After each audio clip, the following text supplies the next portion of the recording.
देखिए दोस्तों, एक तो आज के दिन आदिवासियों के भगवान बिरसा मुंडा जी की पुण्यतिथि है। मात्र 25 साल की उम्र में ही अंग्रेजों ने इनको धीमा जहर देकर मार दिया था। इनके जीवन के बारे में कुछ खास बातें भी आप देख सकते हैं। 20 साल की उम्र में ही उन्होंने अंग्रेजों की जमींदारी और राजस्व व्यवस्था के खिलाफ लड़ाई छेड़ी। 9 जून 1900 को इनका निधन हुआ था और आज भगवान बिरसा मुंडा की 125वीं पुण्यतिथि है। इस दिन को बिरसा शहादत दिवस के रूप में भी मनाया जाता है और हमारी तरफ से भी कोटि कोटि नमन। चलिए आगे बढ़ते हैं अपन खबरों में। देखिए, फिर से बेनकाब हुआ पाकिस्तान। अब खुलासा सामने आ रहा है कि पाकिस्तान ने चीन की मदद से भारत पर हमले के नकली सबूत बनाए थे। सैटेलाइट की तस्वीरों ने पोल खोली। पाकिस्तान के नए झूठ हर दिन सामने आ रहे हैं और इसी बीच ऑपरेशन सिंदूर के दौरान की पाकिस्तान की एक और करतूत सामने आई। जो पाकिस्तान ने दावा किया था ना कि उसने भारत के 2 सैन्य ठिकानों को निशाना बनाया, तो अब सामने आई सैटेलाइट तस्वीरों से पाकिस्तान की ये पोल भी खुल गई है, जिसमें पता चला कि उसने अपने दोस्त चाइना के साथ मिलकर इन तस्वीरों से छेड़छाड़ की थी, जिसमें एक मिग 29 विमान को भी फर्जी बताया गया। भारत के S-400 रडार सिस्टम को नष्ट करने का दावा भी पाकिस्तान का झूठा निकला है ना। चलिए अगली बड़ी खबर देखिए। साइबर फ्रॉड से बचने के लिए SBI यानी भारतीय स्टेट बैंक ने जारी किया एक नया नंबर। अब ग्राहक किसी भी तरह की धोखाधड़ी होने पर या साइबर फ्रॉड होने पर अगर आपके पास SBI में खाता है और उसमें किसी तरह की साइबर क्राइम की घटना होती है, तो आप +911600 से शुरू होने वाले नंबरों से आने वाली कॉल की सत्यता के बारे में SBI ने ग्राहकों को जानकारी देने के लिए एक नोटिस जारी किया है। मतलब SBI की तरफ से अब अगर ग्राहकों को किसी भी तरह का कोई नोटिस आता, मैसेज आता ना, तो वो इसी नंबर की सीरीज से आएगा +911600। यानी अगर आपको इस नंबर से कॉल आता है तो आप समझ सकते हैं कि ये असली या वैध कॉल है। समझ रहे हो। बाकी किसी तरह का साइबर फ्रॉड हो जाता है तो आप 1930 नंबर पर कॉल करके तो कंप्लेन दर्ज करा ही सकते हैं, या गवर्नमेंट के साइबर क्राइम पोर्टल का भी इस्तेमाल कर सकते हैं। या फैक्ट चेक भी देखिए आप कि क्या महिलाओं को मुफ्त में स्कूटी मिलेगी, क्या केंद्र सरकार ने ऐसी योजना शुरू की है, इसकी भी सच्चाई जान लीजिए, क्योंकि सोशल मीडिया पर अभी ये एक नई फर्जी स्कीम चल रही है। समझ रहे हो। तो PIB फैक्ट चेक ने सोशल मीडिया के इस दावे को भी खारिज करते हुए कहा कि केंद्र सरकार द्वारा प्रधानमंत्री फ्री स्कूटी योजना नाम से कोई भी स्कीम या योजना नहीं चलाई जा रही है। जो ऑनलाइन सोशल मीडिया पर वीडियो वगैरह या लिंक्स शेयर किए जाते हैं तो उन पर क्लिक ना करें। इस योजना के नाम पर हो रही ठगी से सावधान रहें। तभी मध्य प्रदेश समेत देश के 7 राज्यों में लू चली। राजस्थान के श्रीगंगानगर में पारा 47 डिग्री तक पहुंचा। सिक्किम के चार्टेन में फंसे सभी लोगों का भी रेस्क्यू हो चुका है। बाकी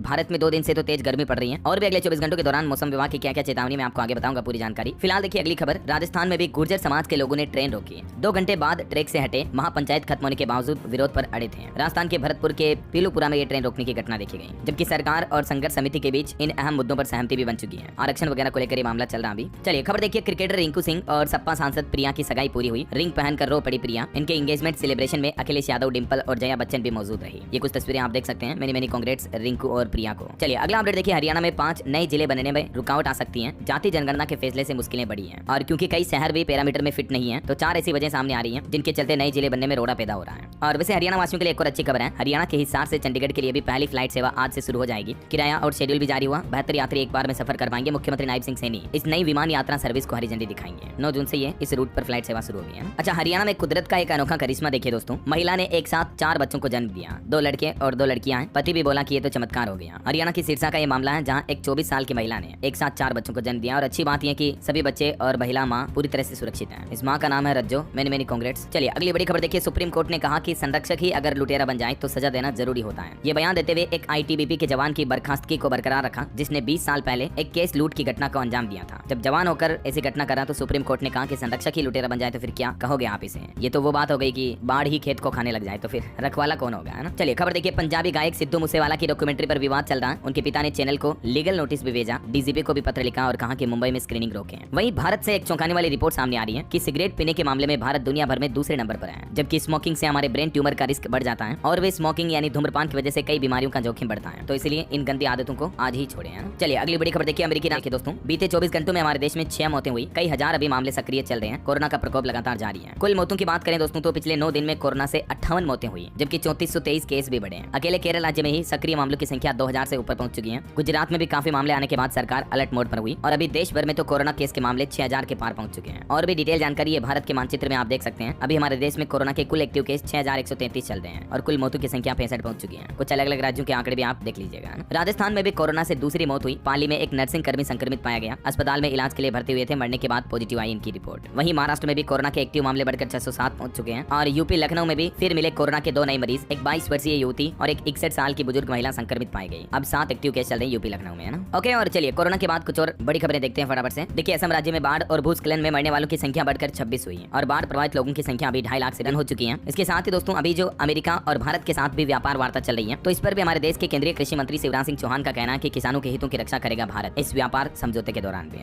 कृषि मंत्री बोले कि भारत अमेरिका ट्रेड डील में किसानों के हितों को प्रायोरिटी में रखेगा। आंखें मूंद कर हम फैसला नहीं लेंगे। अमेरिका को भारत के मुख्य कृषि निर्यात में जमे हुए झींगा, बासमती चावल, मसाले, प्रसंस्कृत अनाज और अन्य मूल्य वर्धित उत्पाद जो शामिल हैं, तो इन मुद्दों पर जो भारत अमेरिका के बीच डील होगी तो इसमें किसानों के लिए भी कई अहम बेनिफिट देखने को मिलेंगे। ये इस डील को लेकर सरकार का प्लान है। और अभी तो दोस्तों कुछ और महत्वपूर्ण और काम की खबरें देखेंगे अपन। अपन, लेकिन फिलहाल वक्त तो चला है आज के ताजा मौसम समाचार जानने का। तो मध्य प्रदेश समेत देश के 7 राज्यों में तापमान बढ़ने लगा, 40 से 45 डिग्री तक पहुंच चुका है पारा। बीते 2 दिन से भारत में तेज गर्मी पड़ने की शुरुआत हो चुकी है। बारिश का सिलसिला थोड़ा रुक चुका है। कुछ अलग अलग राज्यों के हालात देखिए आप। मध्य प्रदेश में तो मई जून में पहली बार दिन का तापमान 44 डिग्री के ऊपर पहुंचा। नौगांव सबसे गर्म इलाका रहा। भोपाल, उज्जैन, जबलपुर समेत 20 शहरों में तापमान अभी 40 डिग्री से ऊपर पहुंच चुका है। वहीं छत्तीसगढ़ की बात करें तो बस्तर में अभी मानसून अटका हुआ है। 4 जिलों में हालांकि येलो अलर्ट है। 6 दिनों से बारिश नहीं होने की वजह से छत्तीसगढ़ में भी गर्मी बढ़ी। यहाँ भी कई जिलों का पारा 41 से 44 डिग्री तक चल रहा है। हालांकि इधर बिहार के 14 जिलों में हल्की बारिश की संभावना है। अगले 3 दिनों तक वैसे तो अधिकतर जिलों में गर्मी परेशान करेगी, लेकिन 11 जून के बाद बिहार में मौसम बदलेगा। पंजाब के भी 9 जिलों में हीट वेव का येलो अलर्ट जारी हुआ। राज्य के दक्षिणी पश्चिमी हिस्सों में सताएगी गर्मी। बठिंडा में तापमान 42 डिग्री के पार पहुंचा। हरियाणा में भी दोस्तों आज से अब 11 जिलों में लू चलने की चेतावनी है। 20 दिन बाद हरियाणा में आएगा मानसून। हरियाणा के भी 9 शहरों में पारा 40 डिग्री के ऊपर चल रहा है। वहीं पहाड़ी राज्यों में हिमाचल प्रदेश में देखिए अगले 4 दिन अब मौसम साफ रहेगा। मैदानी इलाकों में गर्मी बढ़ेगी। 7 शहरों का तापमान यहाँ भी 35 डिग्री के पार पहुंच चुका है। हालांकि 12 तारीख के बाद हिमाचल में फिर से बारिश की भी संभावना रहेगी, है ना। स्काईमेट वेदर की रिपोर्ट के मुताबिक उत्तर प्रदेश में गर्मी बढ़ेगी, लेकिन 11 जून के बाद यूपी में भी कुछ जिलों में बारिश की वजह से राहत मिल सकती है। और बाकी अभी मानसून की चाल सुस्त पड़ी है। बरसात पर भी ब्रेक लगा। मौसम विभाग का कहना है कि अगले 7 दिन तक मानसून जो है आगे नहीं बढ़ेगा। फिर 11 जून को पश्चिम मध्य बंगाल की खाड़ी बीओबी में एक चक्रवाती परिसंचरण बनने की संभावना है। तो 12 जून के बाद फिर मानसून वापस आगे बढ़ना शुरू होगा, है ना। और इस सिस्टम के प्रभाव के चलते 11 तारीख को आंध्र प्रदेश, तेलंगाना, तमिलनाडु और कर्नाटक इन राज्यों में हल्की मध्यम बारिश देखने को मिल सकती है। ओके। और